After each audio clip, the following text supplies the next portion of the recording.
Bonjour à toutes et à tous, j'ai fait un faux départ, excusez-moi.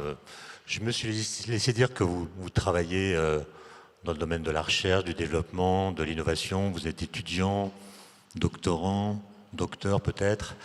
Bref, vous êtes des gens qui fréquentez les limites de la connaissance, peut-être aussi les limites des possibilités technologiques. Vous vous posez des questions, parfois vous êtes découragé. Certaines de ces questions sont sans doute vertigineuses, ce qui est normal parce que la recherche, c'est une sorte d'alpinisme intellectuel. C'est-à-dire qu'il y a des moments où on est à l'aise, des moments où on n'est pas à l'aise, il y a des moments de jouissance, il y a des moments de souffrance. Et puis peu à peu, vous découvrez ce qu'on pourrait appeler l'érotisme des problèmes. Il y a des questions qui vous prennent, qui ne vous lâchent plus et qui vont féconder, structurer votre parcours professionnel, d'entrepreneur ou de chercheur, peu importe. Il y a toujours une idée fixe dans les vocations.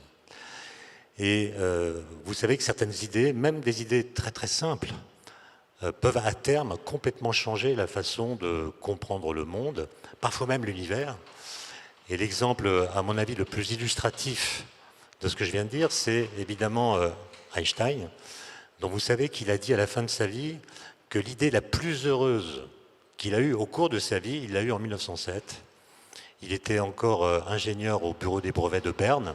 Il n'était pas à l'université, il n'était pas dans un laboratoire, il était à l'Office de la propriété intellectuelle de Berne en 1907, donc 2 ans après son année miraculeuse, au cours de laquelle il a publié 5 papiers qui ont changé en 5 points différents la physique. Mais il était encore là, et un jour, en rentrant de déjeuner, il fait comme chaque fois une sieste, une semi-sieste, enfin une sieste, disons, semi-éveillée. Il est sur son tabouret, il n'a pas de dossier, et c'est voulu parce qu'il sait que quand il commence à s'endormir, il est réveillé par un réflexe musculaire qui fait que s'il a une idée, il est capable, il a suffisamment d'attention pour retenir l'idée qu'il a eue pendant cette phase un peu de, disons, de méditation. Et ce jour-là, il le dit, j'ai eu l'idée la plus heureuse de ma vie, j'ai compris qu'une personne en chute libre ne sent pas son poids. Cette idée me fit une forte impression, dit-il, et me mena 8 ans plus tard vers une nouvelle théorie de la gravitation. Et vous voyez que cette idée, n'importe qui aurait pu l'avoir.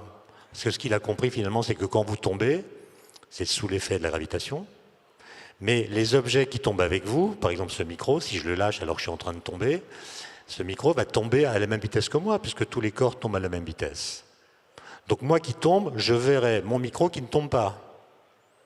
Il sera en lévitation. Et donc j'aurai l'impression que la gravitation a disparu, alors même que je suis en train de la subir. Et Einstein, 8 ans plus tard, en se faisant aider par des mathématiciens, et après avoir énoncé, après cette expérience de pensée presque musculaire, comme il le dira lui-même, il a tiré tout le parti possible de cette idée, et ça va l'amener en 1915 à publier une nouvelle théorie de la gravitation, qui s'appelle la théorie de la relativité générale, qui va complètement changer la façon de la comprendre. Et à terme, ça va complètement changer la façon de comprendre l'univers. Il va comprendre qu'en fait, la gravitation, ça n'est pas une force qui se développe au travers de l'espace. C'est pas une force, en fait. C'est une déformation géométrique de l'espace-temps. Et ça va être un cadre théorique qui va permettre de donner un sens au mot univers. L'univers n'est plus l'ensemble, l'enveloppe un peu mal définie qui contiendrait tous les objets physiques. L'univers devient lui-même un objet physique, c'est-à-dire un objet qui a des propriétés qu'il possède en propre et qui ne dérive pas des propriétés des objets qu'il contient. Pour ça d'ailleurs que j'ai mis un petit scarabée au bord de ma veste, puisque quand le deuxième fils d'Einstein, alors qu'il avait 12 ans, a demandé à son père « Papa, pourquoi es-tu célèbre ?» Einstein a répondu « Quand un scarabée aveugle marche sur une feuille, il ne se rend pas compte que cette feuille est courbée. » Et moi, Einstein, j'ai compris ce que le scarabée aveugle ne peut pas voir, à savoir la courbure de l'espace-temps. Ça, c'est 1915. Après, on a découvert l'expansion de l'univers, etc., les trous noirs et d'autres choses.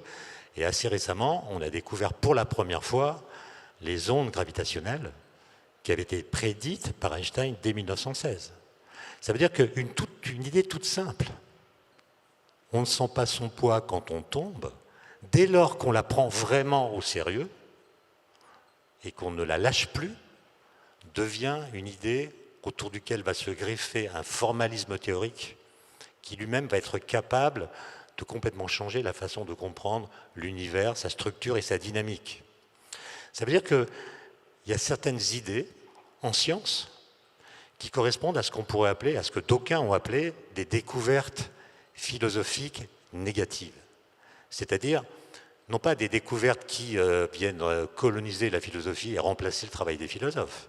Ce que je veux dire, c'est que ce sont des découvertes, en l'occurrence sur l'espace et le temps, qui, si on les prend au sérieux, viennent modifier, éclairer, peut-être même contraindre l'ensemble des réponses philosophiques qu'on peut apporter à une question philosophique. Et donc, c'est une invitation à croiser des disciplines. Et pour vous qui êtes chercheurs ou futurs entrepreneurs, il est important que vous n'hésitiez plus à dire ce que vous faites et aussi à dire ce que vous pensez de ce que vous faites. La crise sanitaire que nous avons traversée, que nous traversons encore, a bien montré que les rapports entre la science et la société ne se font pas bien. La pédagogie, ou plutôt la vulgarisation, comme on l'appelle, à laquelle j'ai consacré pas mal d'années de ma vie, quand on fait le bilan, c'est une sorte d'échec. Quand on fait de la vulgarisation, en fait, on a l'impression que ça marche. On donne des conférences, on écrit des livres, les conférences attirent un certain public, les livres sont parfois lus, on reçoit des questions intéressantes qui montrent que les livres contiennent des messages qui ont été compris. Mais en fait, quand on dit que ça marche, c'est qu'on est victime d'un double biais cognitif. Le premier, c'est un biais de confirmation. C'est-à-dire qu'en fait, les vulgarisateurs ne rencontrent que des gens intéressés par la vulgarisation. Donc on a un biais de confirmation qui nous fait croire que tout le monde s'y intéresse, alors qu'en réalité, ça n'intéresse qu'une petite partie de la population. Peut-être parce que nous, les scientifiques, et je vous inclus dans le lot, n'avons pas trouvé la bonne façon de procéder. Et puis un autre biais qui est le biais du survivant, c'est-à-dire qu'on ne voit que des gens qui n'ont pas été traumatisés par l'enseignement qu'ils ont reçu des sciences au lycée, à l'école ou ailleurs, et qui sont prêts à faire ce petit parcours intellectuel qui les fait s'intéresser aux découvertes des scientifiques. Et je le dis parce que aujourd'hui, il y a beaucoup de débats. Enfin, dans une société démocratique comme la nôtre, il est normal qu'on trouve les moyens de discuter démocratiquement du type de compagnonnage que nous voulons faire avec les nouvelles technologies. La 5G, le nucléaire, les vaccins qui sont à leur façon des produits technologiques, les OGM, etc. Et vous voyez bien que le débat public n'arrive pas à s'incarner réellement. Pourquoi? Parce qu'on observe qu'il y a une sorte de décorrélation complète entre la militance et la compétence. Autrement dit, les gens qui sont militants, et j'inclus derrière ce vocable ceux qui sont pour et ceux qui sont contre. Je parle de militance pro ou anti. OGM, vaccins, nucléaire, etc. Ce sont des gens qui ont un avis tranché et on a l'impression que le fait qu'ils aient un avis tranché les dédouane de s'instruire sur ce à propos de quoi ils ont un avis tranché. C'est comme si le fait d'avoir un avis tranché dédouanait de l'obligation de se forger un avis. Se forger un avis, c'est un travail. Il faut enquêter, il faut s'instruire, il faut discuter, il faut interpeller les chercheurs, il faut discuter avec d'autres. Et ça demande, c'est très chronophage, ça peut être ennuyeux d'ailleurs, mais c'est la condition pour devenir compétent. Et j'ai l'impression que les gens compétents ne sont pas présents dans les débats publics, de sorte que les débats sont immédiatement polarisés par des positions très, très clivantes, et le débat n'a pas lieu. Ou alors quand il a lieu, c'est parce qu'en fait il est porté parce qu'un philosophe des technologies qui s'appelait Gilbert Simondon appelait le halo technologique, le halo symbolique des technologies. Par exemple, s'agissant de la 5G, lorsque quelqu'un dit avec la 5G, on pourra avoir des films pornographiques dans les cabines d'ascenseur, il développe un récit qui va engendrer un certain halo symbolique autour de la 5G.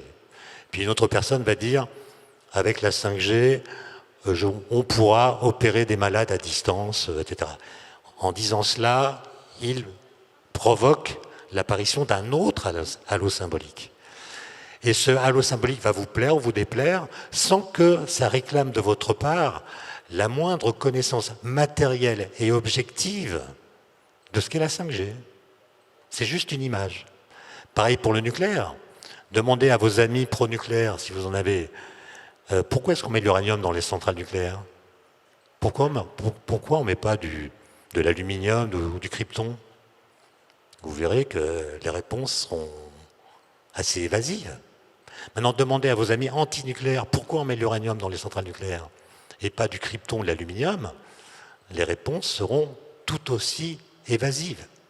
Et c'est pour ça qu'il me paraît important que, même si vous êtes pris par la passion de votre travail, vous passiez un peu de votre temps à expliquer ce que vous faites et à expliquer ce que vous pensez de ce que vous faites. Et pour finir, je vous laisse méditer la portée d'un dicton dont je ne sais pas s'il est albanais, moldave ou turc, mais ce dicton c'est « Quand les chèvres ont du lait, les hommes n'ont pas besoin de bouc émissaire ». Je vous remercie pour votre attention.